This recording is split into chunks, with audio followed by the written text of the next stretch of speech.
Gosh, I said at 8 o'clock, and I mean it. I think we all need to have that experience of having somebody introduce you and just tell your little story to everybody. It's so cool to hear that. What a gift it is.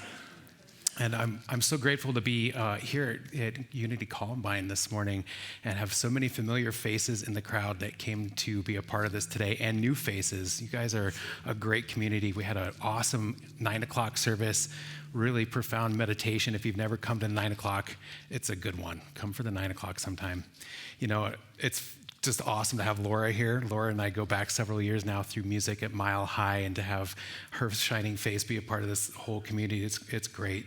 And being right here in Boulder, I am a local.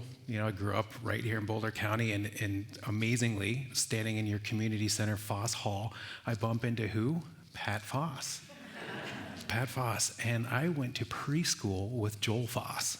So just an amazing small world. I really love Boulder County. I love living here. I live in Lafayette now with my family just around the corner, and I love the seasons of Colorado. I just love it. I love this season. Spring is probably my favorite, when we've had all this rain and everything is so vibrant. The foothills are just like glowing green right now, and there's all this vitality, and it really represents those seeds that were planted before that are now showing themselves and revealing themselves. And that's the same kind of spiritual work that we all do. We get to plant our seeds and see what comes forth. So I love the representation, and even these beautiful irises that probably came from right out here, I'm guessing. As I walked in, I saw some more like that. They're just gorgeous. So we're at the end of May, which marks kind of the unofficial start to summer, Memorial Day weekend, this extra 3-day weekend that we have. And in that vein of marking the beginning of summer, Colorado, we have the opening of swimming pools for Memorial Day, right? And even though it's overcast and cloudy and cold, I know that my boys are just as eager as ever to go jump in that freezing cold water and have the beginning of summer happen. So it's really fun. And then, of course, the other place that we mark the beginning of summer and this Memorial Day weekend is through the obvious mattress sales and furniture sales. I mean, it's kind of ridiculous, isn't it, that that's how we start our summer and that's how we celebrate Memorial Day, is through sales. And then we do the same thing at the end of summer with Labor Day. We mark it again with a 3-day weekend and some more sales. But there is deeper meaning to it all. There's deeper meaning to what Memorial Day is. And I want to spend just a couple moments really honoring what Memorial Day is this weekend for us. Memorial Day was started a long time back, and initially, from my understanding, it was created as a way to really hold and honor the men and women who served and lost their lives in battle.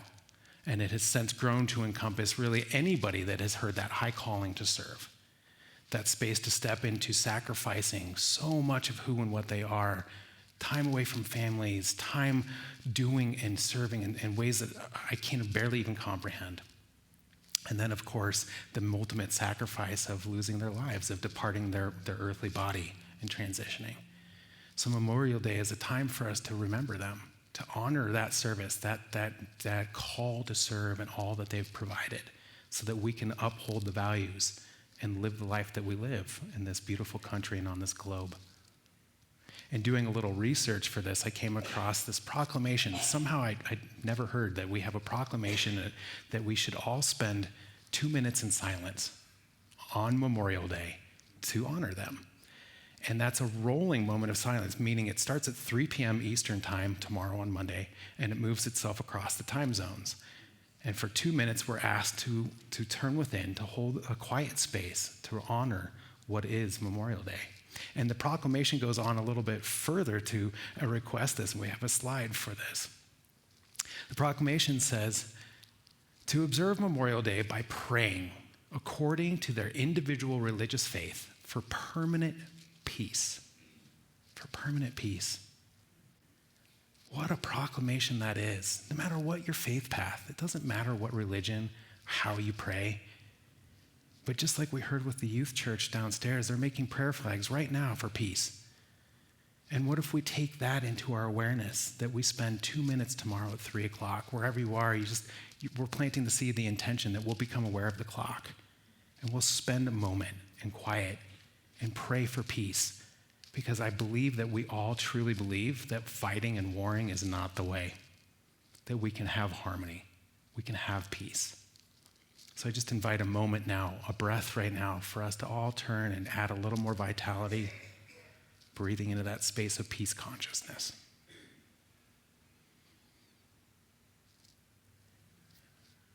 Thank you.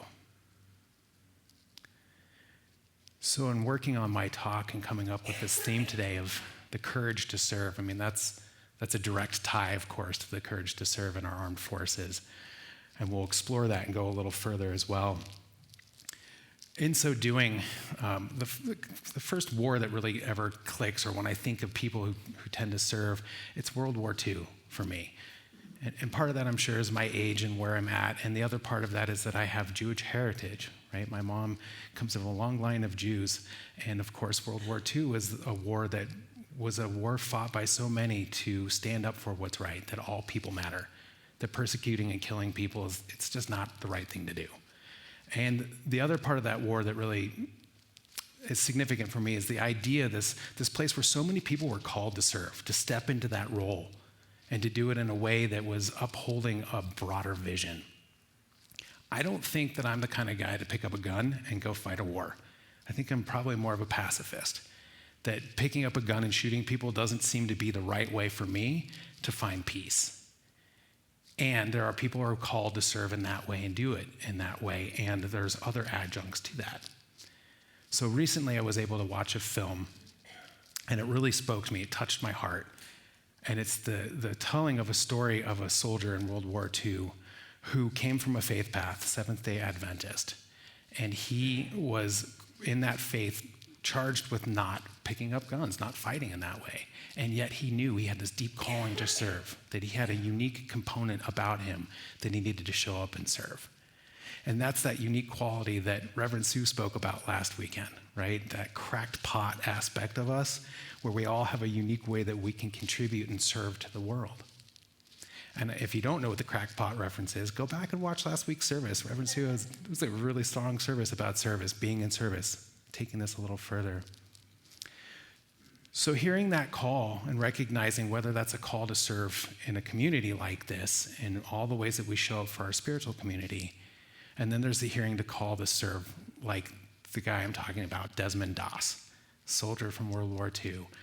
He was labeled as a conscientious objector because he wasn't willing to pick up a gun. And as such, when he went through his training, boot camp and all of that, he was ridiculed. He was ridiculed. How can you come to fight on the front lines with me if you're not going to have my back? You're not going to pick up a gun and protect me? And he knew that his gift was to serve in a high way, and that was to become a field medic. So he trained, became a field medic, and earned the trust of his fellow soldiers to the point that they would want to stick with him because they knew that as they were fighting, if they got injured, he was there. He did have their back. So the film that I watched is Hacksaw Ridge. And it just touched me to watch this guy serve and to follow faith and be in a space like this. So the story is about fighting in Okinawa against the Japanese, and they're at this place, a beachhead, where they have to go up a cliff wall. And they're trying to overtake the Japanese stronghold, and they move in with about 150 guys in their regiment. And it becomes apparent pretty quickly that it's not going to work. So they retreat, and about 50 of them are told to have retreated out of the 150, which meant there was a lot of dudes up there that were needing support. And Desmond was not ready to go down that cliff wall and leave them behind. So he stuck it out and he worked through the night. And his job was to move from soldier to soldier and stabilize them. And as the Japanese were moving around, he would hide them and he would hide himself. He wouldn't pick up a gun and fight back, but he would make sure that they were safe and secure. And then he would go and lower them down the cliff wall to the waiting medical team to help them all get the needs that they had met. And he did this over and over again. And as he did this, it was grueling work. It was tiring work. It's one guy lowering these soldiers time and again down a cliff face with a rope. His hands are getting torn up and bloodied. And he just kept praying to God. He dipped into his faith. God, give me the power. Just one more. Just one more. That's a profound way to serve. And it exemplifies a serving, a giving that is not conditioned. That's a giving where there's not so that he could get the reward of anything other than to just simply do what he knew he was meant to do. Now, we don't all get a huge calling like that. That's not for all of us. It's certainly not for me. But we all do have an innateness within us that is called to serve. And that's where I want to explore a little more about this place where we can serve and move ourselves from a life of transactional living to more transformative living. And in so doing, we're moving from that space of giving from condition, I'm going to do this so that I can get that, to I'm going to do this just because I can show up like this, because I can give in these ways that are unique to me and how I can do what I do. And I think that we can do that, every one of us, on a day-to-day basis. And when we do that kind of giving, when we show up and serve, what we get back by not having an intention of getting anything back holds great value. It is something that is inexplainable in a lot of ways, how it feeds us and supplies us. It's fantastic. So I spent a lot of time early in my life in service in a different way. I'm obviously in service right now too. But I was a server, right? I was a waiter. And then I also worked in the grocery world and was working behind the meat counter for a long time. And I came to recognize how often in those positions, I was being treated as if I was a robot. People were there for the transaction. They were just there, give me this, I'll take that. Very little humanization. And it was really something. So during my training, I had the opportunity to read this great book written by Dr. Sean Ginwright.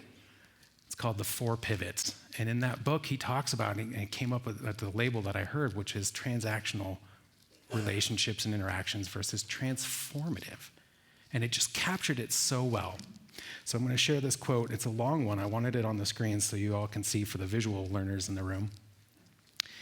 Sean Ginwright goes on to explain it in this way. We're all familiar with transactional relationships because they are everywhere. Transactional relationships are based on the performance of roles and the execution of tasks. Transactional relationships help us get things done quickly without having to figure out how to engage with all the roles we play at work, at home, or in our communities. The challenge is that when our society is dominated by transactional relationships, our systems are governed by performing tasks and our daily interactions are based on efficiency, we slowly begin to erode our capacity for care, for compassion, all the things that make us human. Transformative relationships, on the other hand, are based on those features of life, like care, vulnerability, love, curiosity, connection. Transformative relationships are formed when we exchange pieces of our humanity with each other. When we do that, we give permission to others to do the same. Now, those qualities, care, vulnerability, love, curiosity, connection, those are God qualities, right? That's what we talk about when we talk about the deep, innate, ingrained things within us. I think we are at a pivotal point in humanity right now. We see it every day. We hear about it all the time. This polarization, this divide, this space where somehow it's okay to other people, to act as if we are better than them or they are different enough that we cannot interact with them on a humane level, to have transactional interactions. And I'm inviting us to look at transformative as a way to be in service every day. Transformative living. What does that look like? Well, that might be being at the coffee shop and recognizing as you're waiting in the long drive-through line, or maybe you're inside, and you just observe what's there. Perhaps you see that the team is functioning really well, or maybe they're not. Maybe it's a disaster that day. And when you go to the counter and that person says to you, "How are you doing?" and you give the knee-jerk response, "Good," that's a little barrier. That's not a connection time, but there is a way to connect. So because you've observed, maybe you say something like, "Hey, it looks like the team is really struggling today. You guys okay?" And you just give that pause. You give a moment of humaneness to it. You recognize that this person is doing something and that team is doing something, and you offer them the opportunity to engage in a different way. And that's where we start to move into transformative, where we start to offer something different. Now, I'm not saying that when you go to the barista or at your grocery store and they ask how you're doing, that you give them a 20-minute explanation about all the things happening in your life and what you asked for prayer from your chaplain that weekend.